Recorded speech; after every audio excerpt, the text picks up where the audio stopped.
sommes vendredi et c'est parti pour le dernier numéro du journal de l'économie pour le compte de cette semaine. Bienvenue à toutes et à tous. Le Togo emboîte le pas à la Côte d'Ivoire et au Sénégal. Il a émis un sous-cook pour la mobilisation de 150 milliards de francs CFA.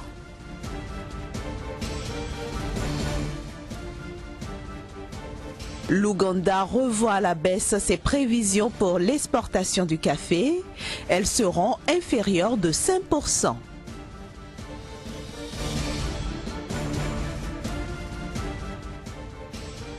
La filière banane renaît après les inondations en Côte d'Ivoire.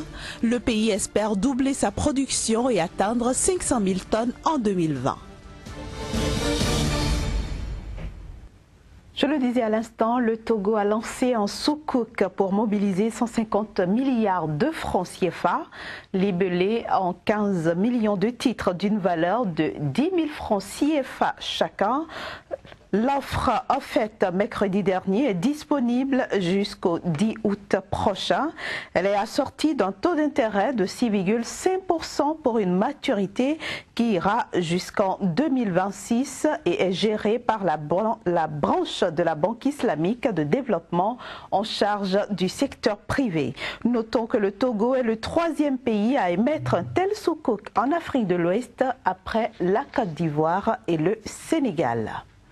Le café ougandais pourrait s'exporter en deçà des prévisions au terme de la campagne en cours. Le gap annoncé est de 5% environ. Le pays devrait s'attendre à exporter 3,6 millions de sacs contre 3,8 millions de sacs annoncé précédemment, en cause la sécheresse qui a sévi dans les régions occidentales et méridionales du pays, qui fournissent toutes les deux plus de 40% de la récolte nationale. Il faut dire que le pays devrait cependant faire mieux que les 3,46 millions de sacs exportés l'an dernier, donc en 2015. 2 ans après de graves inondations qui ont sinistré la filière banane, la Côte d'Ivoire, premier exportateur africain, a repris sa production avec des acteurs déterminés à accroître le rendement et à conquérir de nouveaux marchés. Tirant expérience de l'inondation de 2014 et fort d'un appui de l'Union européenne, la filière ivoirienne de bananes a amorcé un plan de relance en vue de doubler la production d'ici 2020 et atteindre 500 000 tonnes. À Niéki, un village de planteurs proche d'Abidjan, on revient de loin. Près de 1400 travailleurs agricoles ont commencé à reprendre goût à la vie 2 ans après de graves inondations qui ont sinistré la filière banane en Côte d'Ivoire. Les travailleurs ont encore le souvenir des images apocalyptiques du 28 au 30 juin 2014. En moins de 48 heures, l'Agnébi, le fleuve côtier, était sorti de son lit après des pluies diluviennes et avait inondé 1300 hectares de plantations de bananes, propriété de la Société d'études et de développement de cultures bananières SCB, qui représente 70% de la production nationale. Après l'inondation depuis 2014 à nos jours, on peut dire au jour d'aujourd'hui, tout a repris effectivement parce qu'en son temps, nous avons perdu près de 840 hectares qui étaient inondés sous l'eau. Et au jour d'aujourd'hui, on a reconverti tout a repris.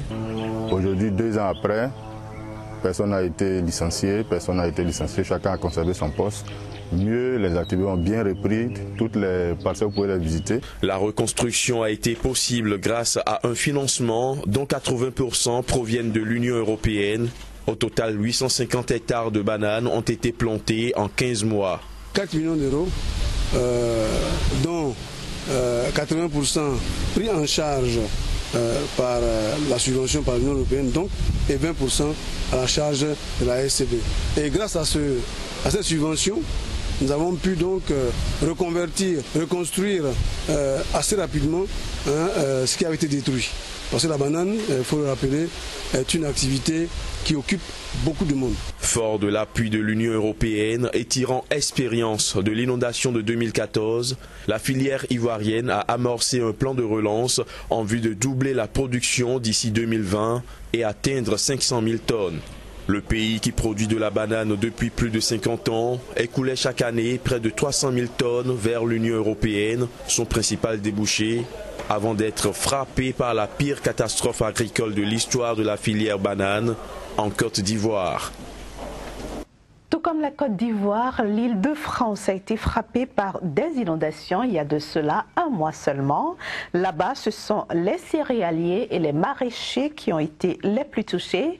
Ces derniers redoutent d'ailleurs que la moisson de cette année ne soit profondément marquée par ces intempéries. Caresser ses épis de blé, un geste que cet agriculteur fait normalement bien volontiers. Mais à quelques jours de sa 13e moisson, Nicolas Galpin a le moral dans les chaussettes. On est 7 semaines après les inondations et voilà, l'eau est toujours là, stagnante. On sent une odeur de pourriture. Ici, comme dans de nombreuses exploitations d'Île-de-France, il est tombé en 3 semaines autant de pluie qu'en 6 mois. Résultat, les sols n'ont pas réussi à absorber toute l'eau et surtout cette humidité a fait exploser la fusariose des champignons qui atrophient les grains. Ils contiennent aucune farine, en fait, il y a juste l'enveloppe du grain et ça va être un énorme problème pour nous et puis toute la filière pour utiliser ça en meunerie. Même inquiétude pour les betteraves à sucre dont la récolte est prévue à l'automne. Avec le manque de température et de luminosité au printemps et surtout l'excès d'eau qui a compacté le sol, elles n'ont quasiment pas poussé pendant un mois. On va se retrouver à récolter des betteraves peut-être de cette taille-là, alors que normalement une betterave c'est 1 kilo, c'est gros comme ça, quoi. Un peu plus au nord de l'Essonne, ce jeune agriculteur a lui aussi eu ses champs recouverts d'eau. Des milliers de pieds de pommes de terre se sont retrouvés ainsi asphyxiés, sans possibilité de se développer normalement. Tout ce que l'on voit par exemple sur cette zone 6, c'est uniquement de la repousse. Elles ont poussé à l'extérieur des buts. Et vous avez très peu de pommes de terre de qualité. Donc ces secteurs-là vont être systématiquement déclassés. Installé depuis moins d'1 an, Nicolas Powell s'attend à une baisse de 20 à 30% de sa récolte, avec des pertes pouvant aller jusqu'à 4 à 5 000 euros par hectare de patates. C'est la même chose qu'une gueule de bois. On aura travaillé beaucoup plus qu'une année normale, dans le sens où ces intempéries-là ont provoqué beaucoup d'interventions derrière, beaucoup d'entretien, etc. Donc pour un résultat qui sera ridicule.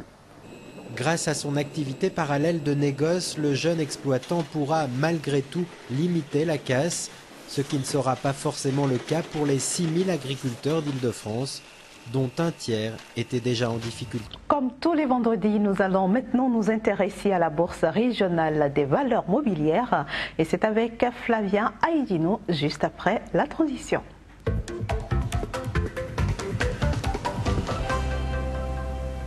Bonjour Flavien, bienvenue sur ce plateau. Merci, bonjour Inès. Alors aujourd'hui, nous allons commencer par le point des paiements, des dividendes sur le marché ouest-africain. Tout à fait. L'objectif ultime de tout investisseur sur la BRVM, c'est d'avoir donc des intérêts, d'avoir des dividendes.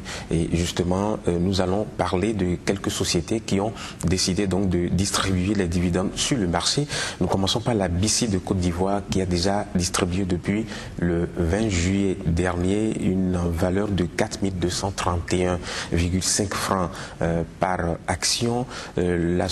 La compagnie ivoirienne d'électricité va distribuer 2641, mais il y a un report donc de la distribution.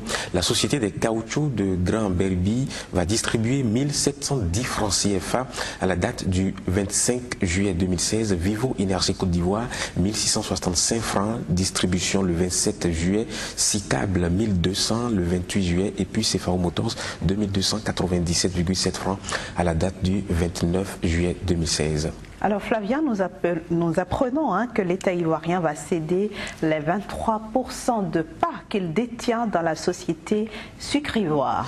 Et c'est à travers la bourse régionale des valeurs mobilières que l'État ivoirien va effectivement céder ces 563 500 actions dont il dispose au sein de cette société. Et il faut dire que c'est quelque chose qui est annoncé depuis 2012 en termes donc dans la politique de privatisation l'utilisation des actifs publics de la compagnie sucrière Sucrivoire, ceci entre désormais dans sa phase active. Il faut dire que la société Sucrivoire exploite environ 11 000 hectares de plants de canne à sucre, d'où elle a sorti en 2013 environ 109 000 tonnes de sucre qui a été à 90% absorbé sur le plan local, et ce qui a permis de réaliser un chiffre d'affaires de 511 milliards de francs CFA pour un profit net de plus de 4 milliards de francs CFA. Donc c'est vous dire que ça va être l'une des attractions prochaines du marché après la BOA Mali, après la société ivoirienne des banques, filiale du groupe Attijari Wafa. Et donc il y a un autre titre qui va entrer sur le marché, ceci dans la dynamique donc de dynamiser le marché et d'amener les investisseurs à être intéressés pour que le marché puisse répondre aux attentes des autorités et des agents économiques de la sous-région en termes donc d'accompagnement des économies de la sous-région. Alors Flavien, nous allons profiter de votre présence pour répondre à une préoccupation des téléspectateurs. Quel doit être le comportement de l'investisseur en cas de baisse d'une action à la bourse? Bien, a priori, il n'y a pas de comportement figé, puisque le mécanisme boursier veut que l'on achète quand l'action est en baisse, donc à un prix bas, pour espérer revendre quand le coût va monter. Mais attention, ce n'est pas toutes les actions qui montent, qui sont à un bas niveau qu'il faut acheter. Il faut tenir compte d'un ensemble d'éléments d'appréciation pour voir quelles sont les perspectives de telle ou telle autre action et quels sont les éléments qui montrent qu'il va y avoir une remontée très prochaine. Et donc, cela demande une analyse profonde et précise des sachants, donc des conseillers en investissement, on va dire des sociétés de gestion et d'intermédiation, dont le rôle est de faire ce travail-là au quotidien. Et donc, il ne faut pas, parce qu'une action baisse, dire tout de suite, et en fermant les yeux, il faut acheter. Il faut tenir compte d'un certain nombre d'éléments pour voir après quelles sont les perspectives sur cette action dans la société et quelles sont les chances que cette société-là puisse nous permettre d'atteindre les objectifs. Il peut arriver qu'une action remonte après 2 ans. Et il y a des éléments qui donnent ce ton-là. Bien entendu, nous avons parlé de la distribution des dividendes. Il faut savoir que dès lors que le dividende est détaché de l'action, il y a un mouvement donc de revers, puisque le cours du titre va commencer par baisser jusqu'à se stabiliser, après donc de se relancer au fur et à mesure que les informations qui parviennent au marché donnent le ton pour que les investisseurs puissent savoir quelle action mener. Merci beaucoup Flavien Aïdinou. Je rappelle que vous êtes consultant en bourse, conseiller en investissement. Merci d'être passé sur ce plateau. Merci à vous. Chers amis téléspectateurs, nous sommes déjà à la fin de ce numéro du Journal de l'économie. Merci de nous avoir suivis. À la semaine prochaine.